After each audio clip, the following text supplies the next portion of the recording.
Welcome to Post Mortem. I'm your host, Anne-Marie Green, and today we're discussing the murder of Mary Kay Heese, a 17-year-old high school student from Wahoo, Nebraska. She was killed in 1969. 55 years and multiple investigations later, one of the very first suspects, Joseph Ambrose, was finally arrested and charged with Mary Kay's murder.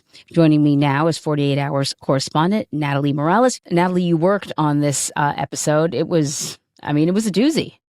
Yes, it was. And good to see you again, Anne-Marie. In fact, this is one of the longest cold cases that 48 Hours has been working on. Before we dive deeper, just a reminder to everyone, if you haven't listened to this episode of 48 Hours, you're going to find it in the podcast feed just below this one. Listen and then come on back for this conversation. So, Natalie, watching the years tick by, I really didn't think that there was going to be a resolution to this murder at all. And I wonder what it was that kept detectives coming back to the case over and over again, when with each year, it seemed like it would have been more and more of a long shot to get a resolution. Yeah, this was a real shock to the town of Wahoo. I mean, it really lost its innocence after the murder of Mary Kay Heese back in 1969. Murders there in this town were very rare. But afterwards, people were afraid to go to Wahoo because that's where the girl was murdered. It kind of developed that negative reputation and connotation. And if you think back, I mean, these were the days, 1969, it was the Sadie Hawkins dance.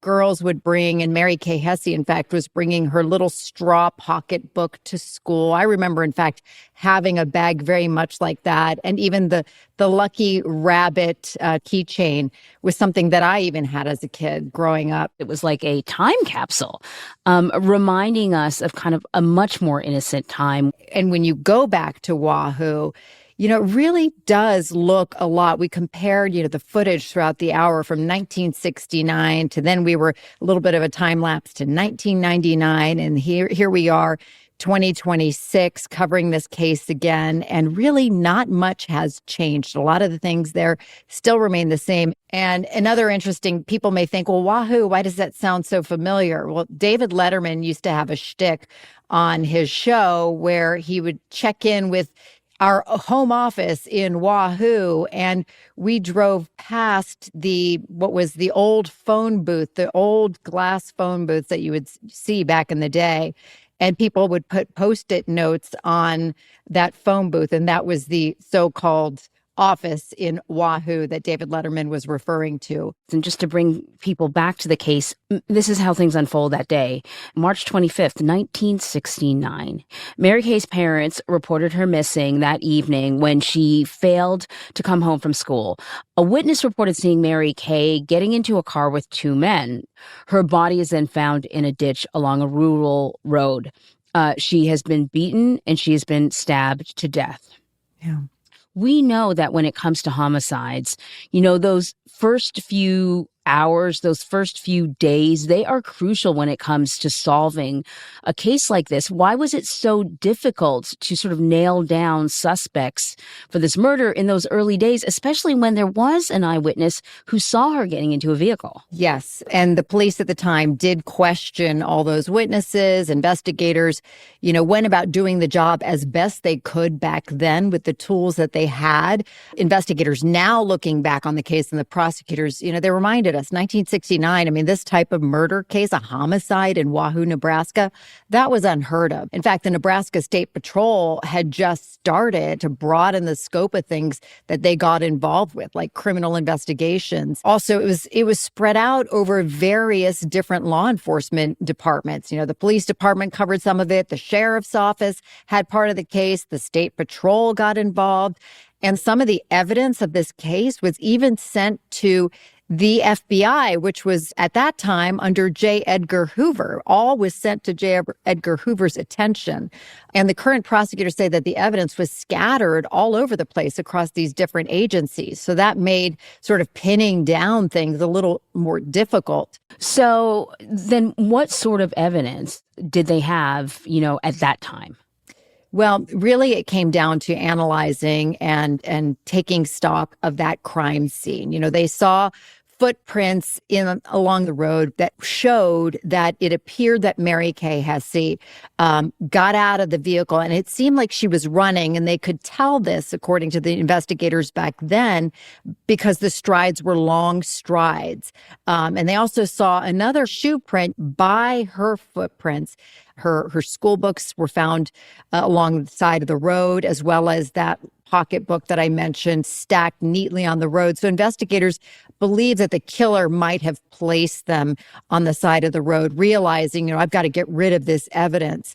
But this was long before the days of DNA testing. So all of that would be preserved somewhat, but yet it would take years for them to go back and analyze and look at the case again using new tools with science advancing and catching up to where we are today. I thought it was really interesting that they relied a lot on the polygraph tests. And now we know polygraph tests are, I don't know how often they're used because we know that people can beat them. But Joseph Ambrose, they speak to him at the time. He's 22 years old. He's questioned because he was seen talking to Mary Kay weeks before the murder. He tells investigators that he was actually hanging out with a friend, Wayne Greaser. They were at a number of different locations the night of the murder. Both of the men, though, take and they pass polygraph tests. Nowadays, polygraphs are usually not admissible in court. Yeah. And, today, I think scientific research suggests that polygraph tests, they're generally not reliable. As you said, people can beat those tests. Also, if you're nervous and you're taking a polygraph test, I don't know if you've ever been hooked up to one of those, but, you get nervous when you're taking that. I had it done once, just as a tool, and your levels are spiking just because you're nervous, and it could change the polygraph result. So Ambrose did pass that original polygraph, but we, again, don't really know what exactly he was asked. And they didn't even look at, Ambrose's car at the time. And it's believed, if all of this happened, it happened within the car and outside of the car. That would have been the crime scene. And also, they never really compared the shoe print that they found frozen to Ambrose's, although Ambrose was a size 9.5, which turns out was the size of that print. But it would only be years later now, as recent investigators started putting the pieces together, that they would make that connection. And then in 1999, we have Sergeant Bob Frank. He picks up the case again, and 48 Hours cameras were actually there following the investigation. That's right. We filmed Sergeant Frank. This was back when they formed this newly formed cold case team to tackle this case. And they worked on it for a year because this was a 30-year cold case at the time. So we at 48 Hours back then in 1999 were interested to see if the cold case team, using DNA technology, if they could find any new DNA evidence with the new tools and the science. So we filmed the team for quite a while. And it was evident, though, at the time that the case didn't seem to be moving forward anywhere. It remained cold. So the story was really put on the shelf. That footage also put on the shelf for us at 48 Hours. But like we say, we always like to follow cases for as long as we can until there's some sort of resolution. And we became aware that an arrest had been made in 2024. And we found all the footage that we had and realized, boy, we do have a lot here. And this would make for a fascinating update. And in watching the archival footage, I was sort of struck by how much access 48 Hours had. I don't think we would have the same level of access today.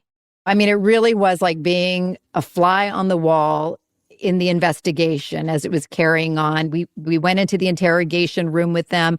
They made it seem like there was this so-called cold case task force. They waxed up the tables, even waxed the chairs so that anybody that they brought in for questioning would be uncomfortable and like it would be slick and sliding around. You see a bunch of names up on the whiteboard in the interview room. That was, again, one of the tactics they used just to try to make it seem like, oh, they're making a break in the case. Look at these names. Although a lot of the names were fake names. One of the investigators even put his own name on the whiteboard. So that kind of insight into a case, I don't think we've seen something like that today. It shows, though, the lengths that the detectives went through to try to get some sort of break in the case and new information.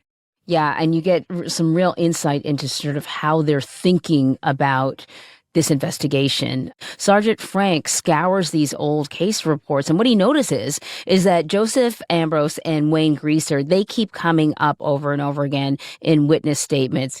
So then he interviews people who knew the men at the time of the murder, and then eventually he actually travels to Florida to speak with Joseph Ambrose himself.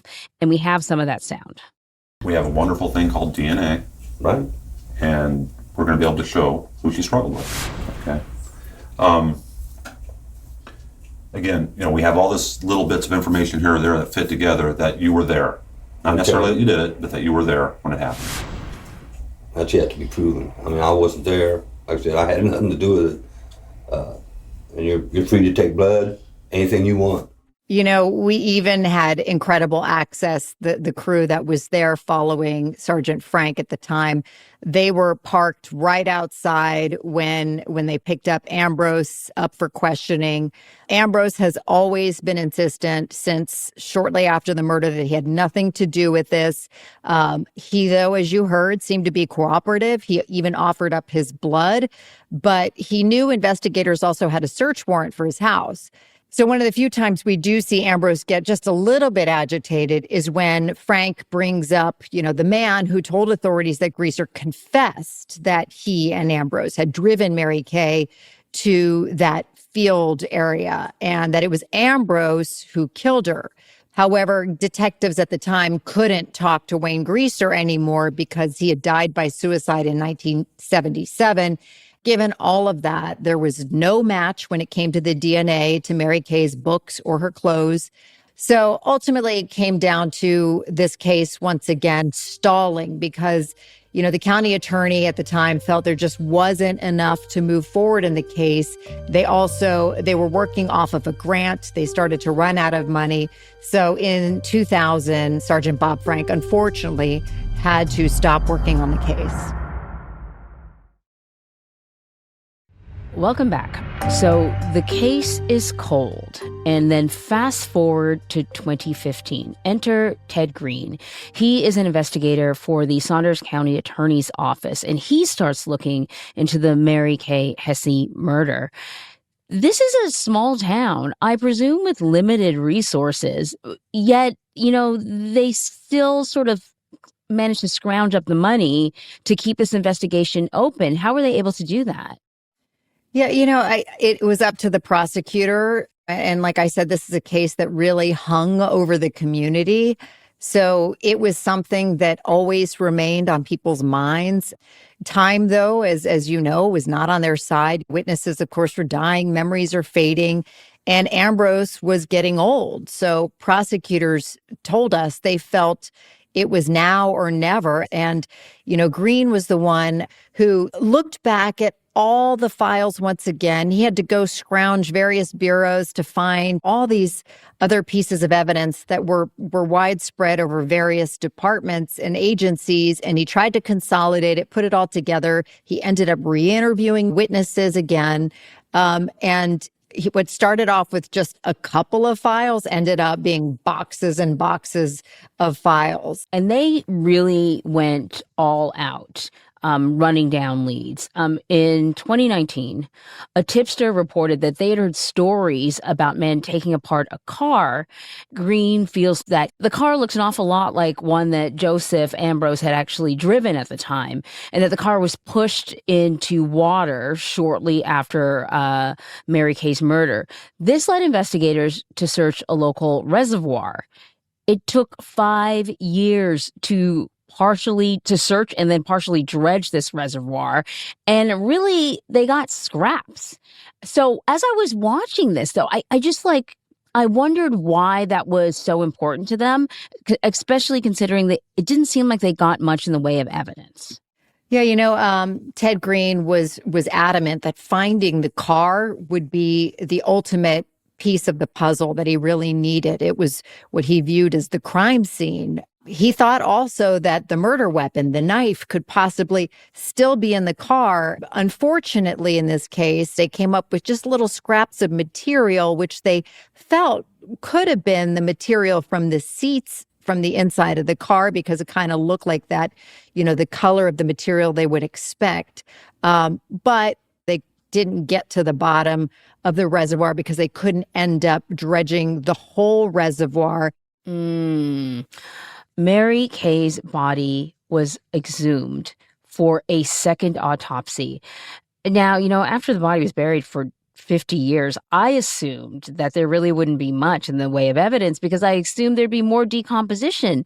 But I want to play a portion of the interview that you had with Richard Register, the deputy county attorney, and Jennifer Jochum, the Saunders County attorney, where you talk about just how well preserved Mary Kay's body was.